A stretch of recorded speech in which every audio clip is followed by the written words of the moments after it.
Welcome to Divya Darshan news. నేను సుధా. బులెటిన్ల ముందుగా headlines. రాష్ట్ర ఎన్నికల ప్రధాన అధికారి ముఖేష్ కుమార్ మీనా చట్టాన్ని చేతులకు తీసుకొని ఇష్టానుసారం నిర్ణయాలు తీసుకుంటున్నారు. మాజీ మంత్రి ఎమ్మెల్యే పేర్ని నాని ధ్వజం. కౌంటింగ్ ప్రక్రియకు పగడ్బందీగా ఏర్పాట్లు.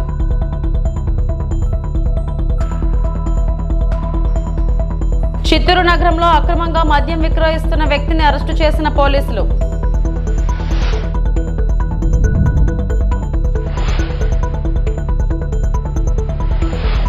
రాష్ట్ర ఎన్నికల ప్రధాన అధికారి సీఈఓ ముఖేష్ కుమార్ మీనా చట్టాన్ని చేతిలోకి తీసుకొని ఇష్టానుసారం నిర్ణయాలు తీసుకుంటున్నారని మాజీ మంత్రి ఎమ్మెల్యే పేర్ని నాని అన్నారు.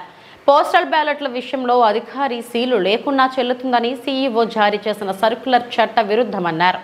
సీలు హోదా లేకపోయినా పర్వాలేదని, స్పెసిమెన్ సిగ్నేచర్ అనుమానం వస్తే జిల్లా ఎన్నికల అధికారి సమక్షంలో ధృవీకరిస్తే సరిపోతుందని చెప్పారని, ఈ లెక్కన ప్రతి జిల్లా నుంచి 1000కి పైగా స్పెసిమెన్ సిగ్నేచర్లను ధృవీకరించుకోవడం సాధ్యమేనా అని ప్రశ్నించారు.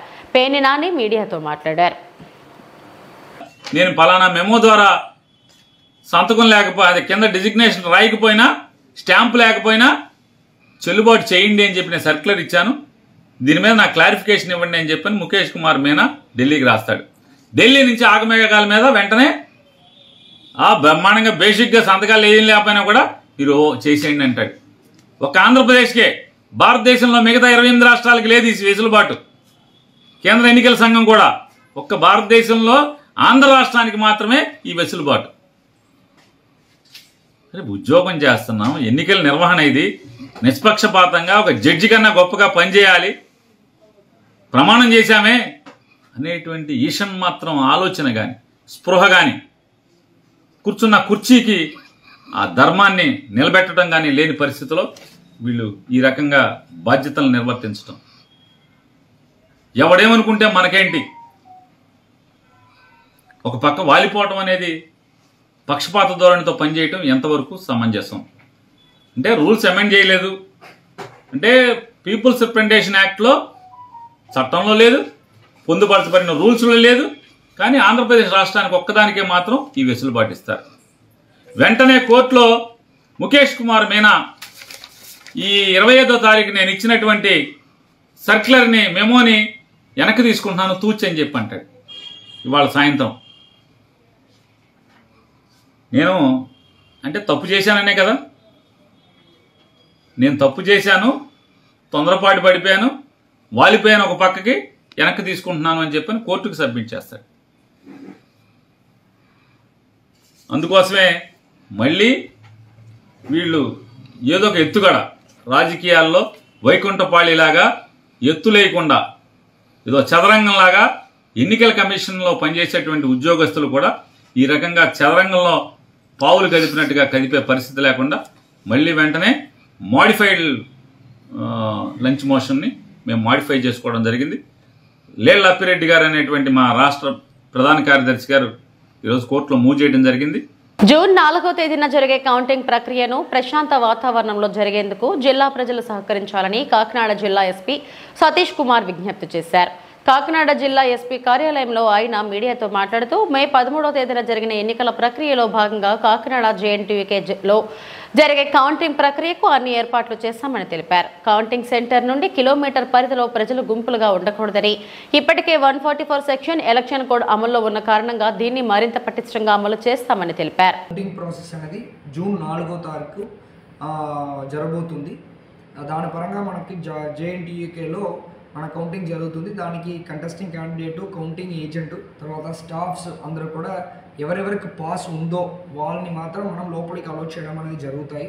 సో దానికి చెకింగ్ ప్రాసెస్ అనేది మనకి old DPO, Bhanugudi centre old DPO, అదేవిధంగా ఇటువైపు నాగమణి తోట జంక్షన్, సత్వరం జంక్షన్ నుంచి కూడా మనం కట్ ఆఫ్ అనేది స్టార్ట్ చేయబడతాయి. సో అనవసరంగా ఎవరు కూడా ఈ 1 కిలోమీటర్ ప్రాంతంలో, కౌంటింగ్ సెంటర్ ప్రాంతంలో ఎవరు రాకూడదు. 144 సెక్షన్ కూడా దాంట్లో ఆల్రెడీ అమల్లో ఉంది. ఇంకా ఎంటైర్ డిస్ట్రిక్ట్ కూడా 144 అనేది మనకి 3rd, 4th, 5th మనకి 144 వేస్తాము కలెక్టర్ DO సార్ దగ్గర చెప్పి. అది కాకుండా మోడల్ కోడ్ ఆఫ్ కండక్ట్ ఉంది కాబట్టి ఎక్కడ కూడా 4 or 4 అబోవ్ మెంబర్స్ గుంపు కూడా అనేది మన పాయింట్. అదేవిధంగా మనకి ఆల్ ఇంపార్టెంట్ విలేజెస్లో కూడా మనము ఫోర్సెస్ పెట్టుకోవడం జరుగుతుంది. అదేవిధంగా ప్రతి ఒక్క విలేజ్లో కూడా మనము మీటింగ్ పెట్టుకోవడము, 144 తర్వాత పోలీస్ యాక్ట్ 30 గురించిన అవగాహన కూడా ప్రతి ఒక్కరికి కల్పిస్తున్నాము. దీన్ని పాటిస్తూ ఎవరు కూడా కౌంటింగ్ రోజు అనవసరంగా బయటకు తిరగకుండా ఉండాలని చెప్పేసి కోరుకుంటున్నాము. సో ఎవరెవరు పోలింగ్ డే చిన్న మనం మ్యాక్సిమం సక్సెస్ఫుల్గా చేసినా అక్కడక్కడ చిన్న సంఘటనలు జరగడం జరిగింది. దాంట్లో సంబంధించిన వాళ్ళు ప్రతి ఒక్కరి పైన మనం ఎఫ్ఐఆర్ రిజిస్టర్ చేయడం, కేసెస్ ఇన్వెస్టిగేషన్ కూడా ప్రాపర్ స్టెప్లో కంక్లూడ్ చేస్తూ దాంట్లో వీడియో ఫుటేజ్ తర్వాత ఎవరు ఐ విట్నెస్ చూసారో వాళ్ళు అక్కడ ఉన్నది ఇంకా ప్రూఫ్ అన్నీ కలెక్ట్ చేస్తూ టెక్నికల్ ఎవిడెన్స్తో పాటు ప్రాపర్గా ఛార్జ్షీట్ వేయడం జరిగింది. ప్రతి ఒక్కరు కూడా 100% శిక్ష పడతాయి. కాబట్టి వాళ్ళపైన రౌడీ షీటు అదేవిధంగా బైండ్ ఓవర్స్ ఇదన్నీ చేయడం జరిగింది. వాళ్ళు ఫ్యూచర్లో యాంటిసిడెంట్ వెరిఫికేషన్ కానీ తర్వాత జాబ్ సంబంధించిన ఏమొచ్చినా వాళ్ళకి ఫ్యూచర్లో ఇబ్బంది అవుతాయి. కాబట్టి కౌంటింగ్ డే రోజు కూడా ఎలాంటి సంఘటనలు ఇన్వాల్వ్ అవ్వకుండా ఉండాలని చెప్పేసి కోరుకుంటున్నాం. ప్రశాంత వాతావరణంలో కౌంటింగ్ ప్రక్రియ జరిగే విధంగా అన్ని ఏర్పాట్లు చేపట్టడం జరిగిందని కాకినాడ జిల్లా కలెక్టర్ జె నివాస్ తెలిపారు. జిల్లా కలెక్టరేట్ ఛాంబర్ లో ఆయన మీడియాతో మాట్లాడుతూ లెక్కింపు ప్రక్రియపై అన్ని పార్టీల సభ్యులకు అవగాహన కల్పించడం జరిగిందని, ఎలాంటి అవాంఛనీయ సంఘటనలు జరగకుండా పటిష్ట భద్రత ఏర్పాటు చేయడం జరిగిందని అన్నారు. 144 సెక్షన్ అమలులో ఉన్న కారణంగా ప్రజలు గుంపులుగా ఉండకూడదని అన్నారు. కౌంటింగ్ ఏజెంట్స్ కు ఆయా ప్రాంతాల్లో పార్కింగ్ పాయింట్స్ ఏర్పాటు చేయడం జరిగిందని, ఏర్పాటు చేసిన ప్రదేశాలలో మాత్రమే వాహనాలు పార్కింగ్ చేసుకోవాలని తెలిపారు. కౌంటింగ్ ప్రక్రియ కారణంగా ట్రాఫిక్ ను మళ్లించడం జరిగిందని, పిఠాపురం నుండి కాకినాడ వైపు వచ్చు వాహనంలో అచ్చంపేట నుండి సిటీ వైపుకు మళ్లించడం జరిగిందని, అదేవిధంగా యానాం నుండి కాకినాడ వైపు వచ్చే వాహనంలో భానుగుడి సెంటర్ మీదుగా మళ్లించడం జరిగిందని అన్నారు. అందరికీ నమస్కారం. కాకినాడ జిల్లాలో జరిగినటువంటి ఎన్నికలకి సంబంధించినటువంటి కౌంటింగ్ ఏర్పాట్లు అన్నీ కూడా పూర్తి అయింది. సో కౌంటింగ్ ఏర్పాట్లు అన్నీ కూడా మనం జేఎన్టీయు కాకినాడ ప్రిమైసెస్లో చేస్తూ ఉన్నాం. మనం 4 బ్లాకుల్లో ఈ కౌంటింగ్ అనేది చేయబోతున్నాము. ఈ 4 బ్లాక్లో కూడా అసెంబ్లీకి ఈవీఎంస్, పార్లమెంట్ ఈవీఎంస్ వేరు రూమ్లో కౌంటింగ్ చేయడం జరుగుతుంది. అదే రకంగా పార్లమెంట్కి సంబంధించినటువంటి పోస్టల్ బ్యాలెట్స్ కూడా వేరుగా ఇంకొక రూమ్లో కౌంటింగ్ చేయడం అనేది జరుగుతూ ఉంది. అండ్ ప్రతి ఒక ఈవీఎం కౌంటింగ్ కోసం 14 టేబుల్స్ రూమ్లో పెట్టడం జరిగింది. Both for constituency and assembly segment, parliament assembly segment కూడా 14 టేబుల్స్ మనం పెట్టడం జరిగింది. అండ్ ఈ కౌంటింగ్ ప్రక్రియ అనేది ఆ రోజు 8 గంటలకి మనకు ప్రారంభమవుతుంది. ఈ కౌంటింగ్ అనేది ముందుగా పోస్టల్ బ్యాలెట్ ప్రక్రియతో మొదలవుతుంది. ఈ పోస్టల్ బ్యాలెట్ ప్రక్రియ both parliament, assembly postal ballot ప్రక్రియ 8 గంటలకు స్టార్ట్ అవుతుంది. అదే సమయంలో దెన్ ఒక ½ అన్ అవర్ తర్వాత అసెంబ్లీ కాన్స్టిట్యుయెన్సీకి సంబంధించినటువంటి ఈవీఎం కౌంటింగ్ అనేది స్టార్ట్ అవుతూ ఉంది. ఈ కౌంటింగ్ కోసం మనం ఎవరైతే సిబ్బందిని మనం ఎంపిక చేసి వాళ్ళకి మనం ట్రైనింగ్ ఇస్తున్నాం, ఇప్పుడు వాళ్ళందరూ కూడా ఇప్పుడు ట్రైనింగ్ అవుతున్నారు. అండ్ ఈటీపీబీఎస్ అంటే ఆన్లైన్లో మనకి వస్తున్నటువంటి ఏవైతే పోస్టల్ బ్యాలెట్ విధానం సర్వీస్ ఓటర్స్కి కల్పించారో దానికి సంబంధించినటువంటి ప్రత్యేక మనం ఏర్పాట్లు కూడా అక్కడ స్కానింగ్ కోసం చేయడం అనేది జరిగింది. అలాగే నిన్ననే పొలిటికల్ పార్టీలు క్యాండిడేట్స్ వాళ్ళతో మీటింగ్ పెట్టి ఎన్ని టేబుల్స్ వేయబోతున్నాము, ఎంతమంది ఏజెంట్లు వాళ్ళు అపాయింట్ చేసుకోవచ్చని వివరాలు కూడా వాళ్ళకి తెలియచేయడం జరిగింది. అండ్ జనరల్ పబ్లిక్కి ముఖ్యంగా తెలియచేయాల్సింది ఏమిటంటే, ఆ రోజు ట్రాఫిక్ మనకి డైవర్షన్ ఉంటుంది కాబట్టి ముఖ్యంగా పిఠాపురం నుంచి వచ్చిన వాళ్ళందరూ కూడా అచ్చంపేట నుంచి డైవర్షన్ చేయడం జరుగుతుంది సిటీలో రావడానికి. అదే రకంగా ఇటు సైడ్ కాకినాడ రూరల్ అలాగే ఇట్లా యానం వైపు నుంచి వచ్చినటువంటి వాళ్ళు భానుగుడి జంక్షన్ దగ్గర నుంచి వాళ్ళకి డైవర్షన్ అవ్వడం జరుగుతుంది. కౌంటింగ్ ఏజెంట్ సంబంధించినటువంటి వాహనాలు నాగమల్లి తోట జంక్షన్ దగ్గర ప్రీ వెరిఫికేషన్ అయిన తర్వాత వాళ్ళ కోసం పార్కింగ్ అనేది ఐటీఐ కాకినాడలో జేఎన్టీయూ ఆపోజిట్లో అరేంజ్ చేయడం జరిగింది. అలాగే పెద్దాపురం సంబంధించిన కాన్స్టిట్యూన్సీకి సంబంధించింది డిస్ట్రిక్ట్ స్టేడియంలో పక్కనే వాళ్ళకి కావాల్సిన పార్కింగ్ అరేంజ్ చేయడం జరిగింది. కౌంటింగ్ రోజున ఎటువంటి లా అండ్ ఆర్డర్ సిచ్యుయేషన్ రాకుండా ఉండడానికి జిల్లా వ్యాప్తంగా 144 పెట్టడం జరుగుతుంది. అదే రకంగా మరి అక్కడ కౌంటింగ్ సెంటర్లో 3 అంతస్తు భద్రత ఏర్పాట్లు అక్కడ ఉంటాయి. అంటే సిఆర్పిఎఫ్, అలాగా మనం state armed police force plus state civil police force కూడా అక్కడ ఉండడం జరుగుతుంది.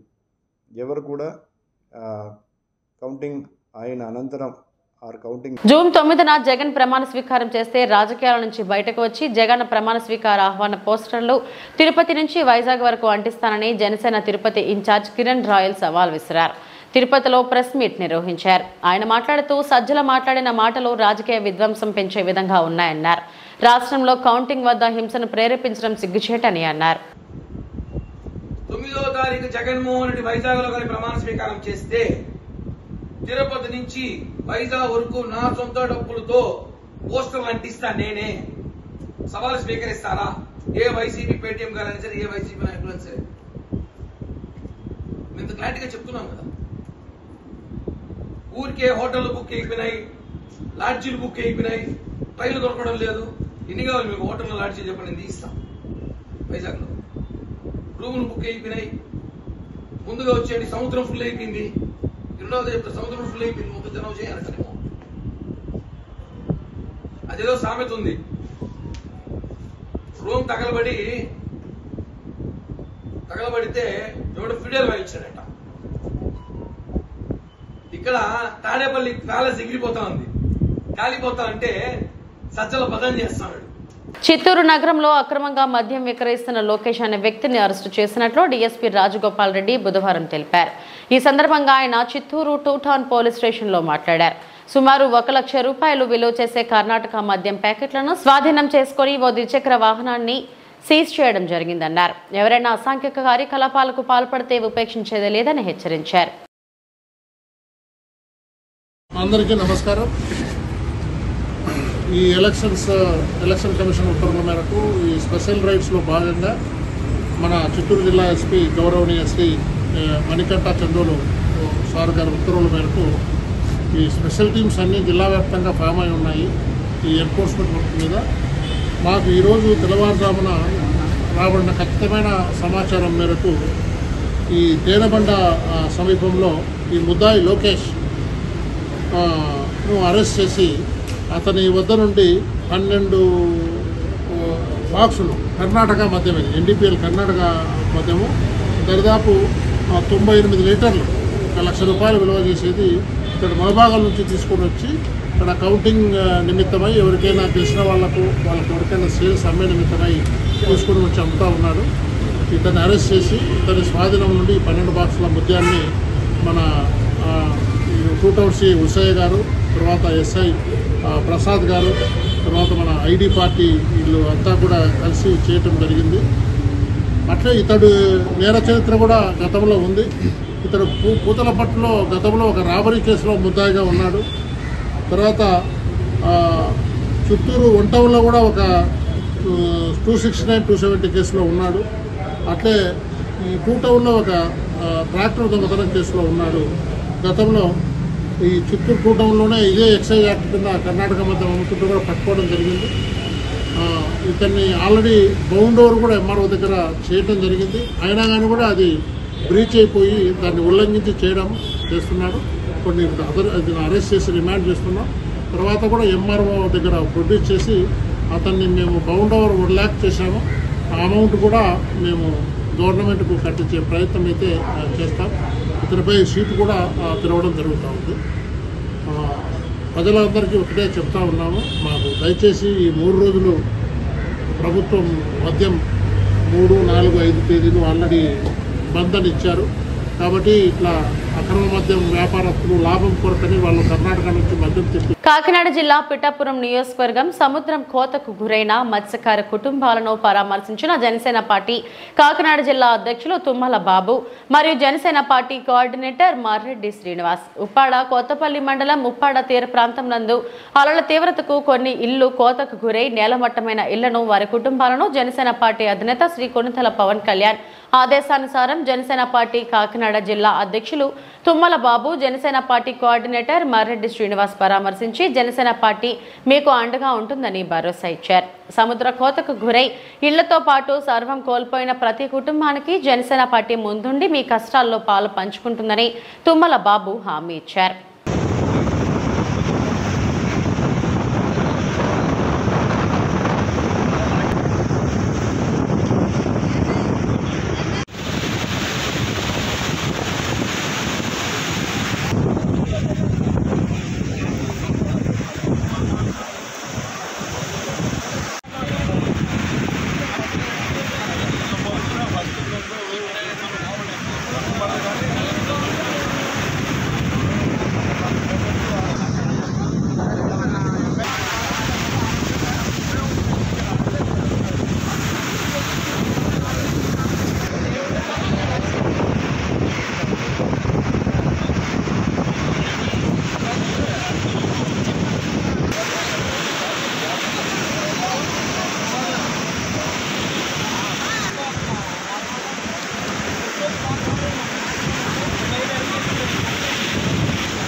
వీడియో పెట్టినా మాదే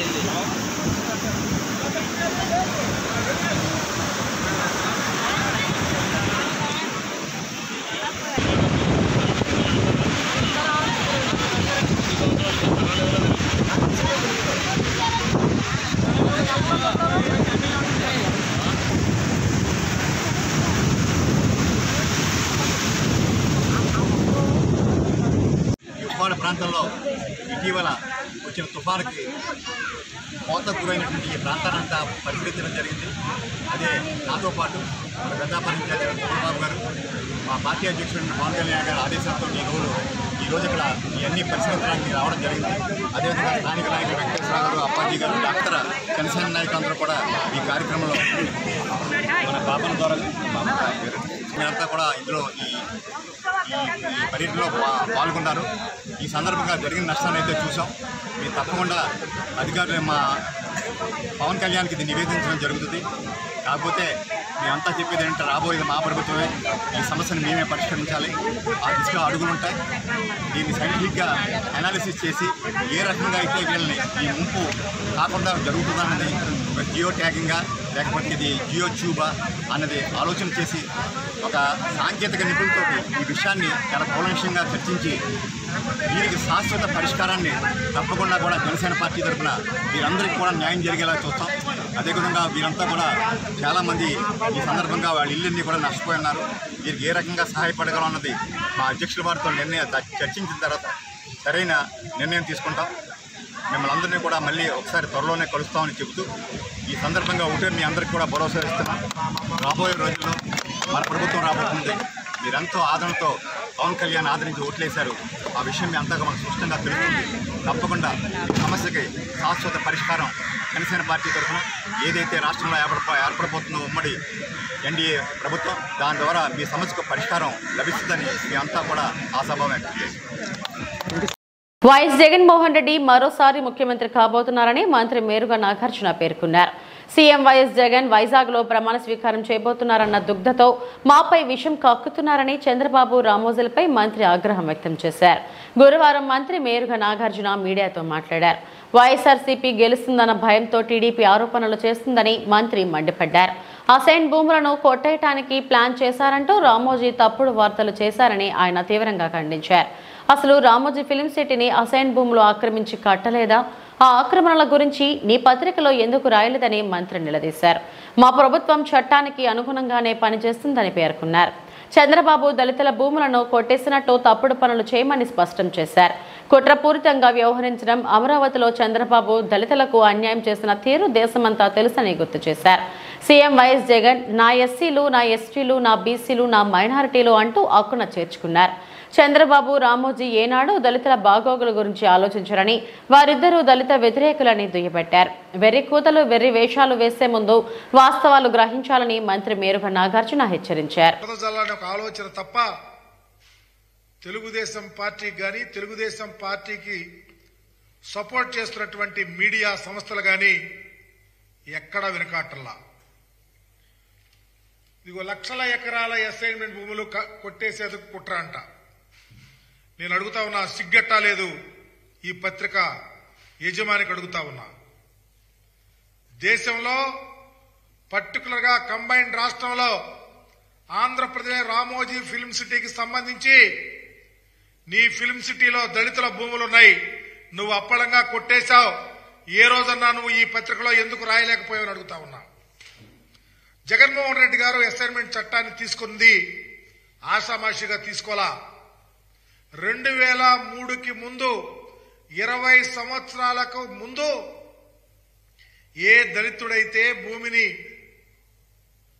పండించుకుంటా ఉన్నాడో, వారి పేరు మీద ఉందో, దానికి ఒక ప్రత్యేకమైన చట్టం తెచ్చి ఒకవేళ ఎవరైనా మధ్యలో దానిని రాయించుకున్నా 20 సంవత్సరాలు అయిపోయిన తర్వాత అదే దళితుడకు దానిని అసైన్ చేసి వాళ్ళకు హక్కు కల్పించాడు. మీరు రాసిన వెర్రి రాతలకు ఎవరో వాళ్ళు చేయించుకున్నారు, వీళ్ళు చేయించుకున్నారు, లేకపోతే అని చెప్పి రాస్తే అవి కాదు. 20 years కంప్లీట్ అవ్వాలా. మరలా ఏ దళితుడికైతే అసైన్ చేసిందో ఆ దళితుల పేరు మీద వస్తే వాళ్ళు అమ్ముకోవచ్చు, ఎవరైనా కొనుక్కోవచ్చు. ఏదో నాగార్జున ఇంకొకళ్ళో రాయించుకున్నారు చెప్తా ఉన్నారే, అవన్నీ అభూత కల్పనలు. మేము చెప్తా ఉన్నాం, ఎవరు రాయించుకున్నా చట్టానికి లోబడి రిజిస్ట్రేషన్ అవ్వాల్సిందే. మీకులాగా రాజధాని ప్రాంతంలో చంద్రబాబు నువ్వు నీ అంటుకో 4,000 కోట్ల రూపాయలు ఖరీదు చేసే దగ్గర 1,100 ఎకరాలు మీరు రాయించుకున్నారే. రాజధాని వస్తుంది, దళితులు మీ భూములు లాగేసుకుంటారని చెప్పి అప్పలంగా 5 లక్షలు రాయించారే. విదేశాలలో విద్యను అభ్యసించే విద్యార్థులకు స్కైలార్క్ అందించే సేవలను వినియోగించుకోవాలని కాకినాడ ఆదిత్య విద్యా సంస్థల అధినేత డాక్టర్ నల్లమిల్లి శేషారెడ్డి సూచించారు. కాకినాడ ఆర్టీసీ కాంప్లెక్స్ సమీపంలోని వైఎస్ఆర్ సర్కిల్ వద్ద స్కైలార్క్ కార్యాలయాన్ని ఆయన జ్యోతి ప్రజ్వలన చేసి ప్రారంభించారు. ఈ సందర్భంగా శేషారెడ్డి మాట్లాడుతూ కాకినాడ పరిసర ప్రాంతంలో ఉన్న విద్యార్థులు విదేశీ విద్యను అభ్యసించే వారికి మెరుగైన విద్యను అందించాలని శేషారెడ్డి సూచించారు. స్కైలార్క్ సంస్థ director principal consultant doctor Satish Raj Kuchipudi మాట్లాడుతూ తమ తండ్రి సుమారు 22 ఏళ్ల క్రితం విశాఖలో ప్రధాన కార్యాలయాన్ని ప్రారంభించి సుమారు 12,000 మంది విద్యార్థులను ప్రపంచవ్యాప్తంగా ఉన్న అగ్రశ్రేణి విశ్వవిద్యాలయాల్లో చేర్చి వారి ఉన్నత స్థితికి ఎంతో సహకరించామన్నారు.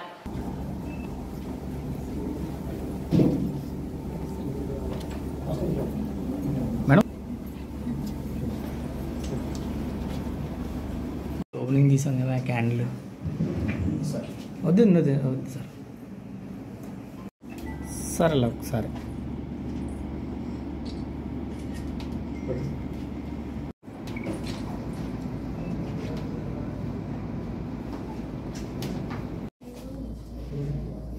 ఓకే సార్, కూర్చోండి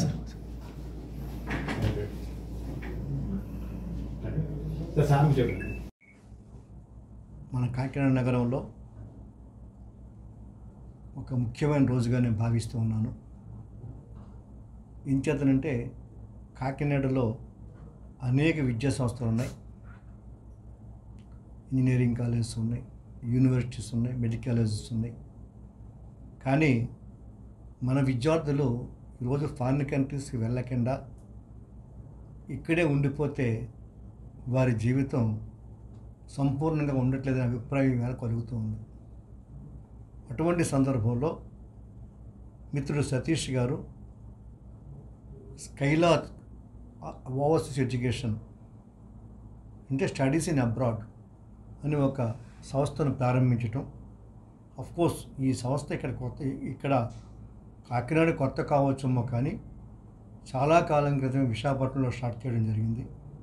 అనేక వందల వేల మంది విద్యార్థులను అబ్రాడ్కి పంపించడం జరిగింది. సో ఈవేళ చాలామంది విద్యార్థులు, చాలామంది తల్లిదండ్రులు కోరిక ఏంటంటే తమ పిల్లలు తప్పనిసరిగా విదేశాలకు వెళ్ళాలి, అక్కడ డాలర్లు సంపాదించాలి, మేము కూడా విదేశాలు చూడాలనే కోరిక ఈరోజు చాలామంది తల్లిదండ్రులు ఉంది. వాళ్ళకి ఎకనామిక్ పరిస్థితి లేకపోయినప్పటికీ కూడా ఈవేళ బ్యాంక్స్ కూడా చాలా బ్యాంక్స్ ముందుకు వస్తున్నాయి, వాళ్ళకి బ్యాంకు లోన్స్ ఇవ్వడం జరుగుతుంది. అందుకంటే ముఖ్యమైన విశేషం అంటే ఈవేళ ఫారిన్ కంట్రీస్, చాలా కంట్రీస్లో అద్భుతమైనటువంటి స్కాలర్షిప్స్ ఇవ్వడం జరుగుతుంది. ఫీజుతో సమానంగా లేదా సగం ఫీజుతోటి వాళ్ళు వెళ్ళి చదువుకునే అవకాశం ఇవాళ ఫారిన్ ఎడ్యుకేషన్ వల్ల కలుగుతుంది. సో అదేవిధంగా విదేశీ విద్య ద్వారా ఈ యొక్క రాష్ట్ర ప్రభుత్వం వారు కూడా అనేక వందల మందికి ఫీజు వాళ్ళే భరిస్తున్నారు. ఇంకో విషయం ఏంటంటే కేవలం ఫీజు ఈవేళ బ్యాంక్ లోన్ ఇస్తుంది కాబట్టి మిగిలినటువంటి లివింగ్ ఎక్స్పెన్సెస్ కూడా వారు అక్కడ పనిచేసుకుని సంపాదించుకునేటువంటి అవకాశం ఉంది. ఉదాహరణకు $1,500 ఖర్చు అయితే ఈ $1,500 కంటే ఎక్కువగా వాళ్ళు అక్కడ పనిచేసుకునే దాని మీద సంపాదించుకుంటున్నారు.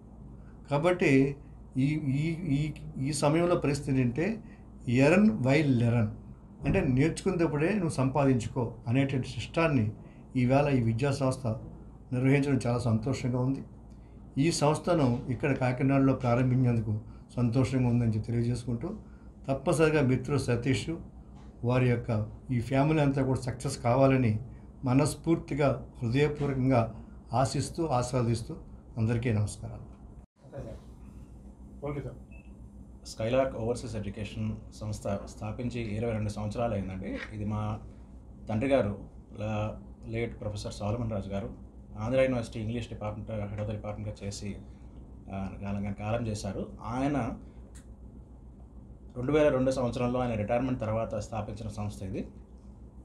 2005 నుంచి మేము నాన్నగారికి తోడుగా ఏంటంటే ఈ 22 సంవత్సరాలు ఆయన జర్నీలో ముఖ్య భాగం అంతా కూడా నేను ఆయనతో కలిపి జర్నీ చేసి ఈ రోజుకి 12,000 మంది విద్యార్థుల భవిష్యత్తులో తీర్చిదిద్దడం జరిగింది. అయితే కాకినాడతో మాకు దగ్గర అనుభవం ఉంది, ఎందుకంటే మా తాతగారు వాళ్ళు తర్వాత నాగర్ కర్నూలు జిల్లా తాడూరు సింగిల్ విండో చైర్మన్ గా రామచంద్రారెడ్డి నియామకం సన్మాన కార్యక్రమంలో ముఖ్య అతిథులుగా MLC Damodar Reddy, MLA Kuchukulla Rajesh Reddy, single window డైరెక్టర్లు Yadagiri M Ramesh, single window CEO Anjaneyulu, MPTC Renuka, ZPTC Rohini, Bhagavanthu Reddy, Congress party కార్యకర్తలు, ముఖ్య నాయకులు పాల్గొన్నారు.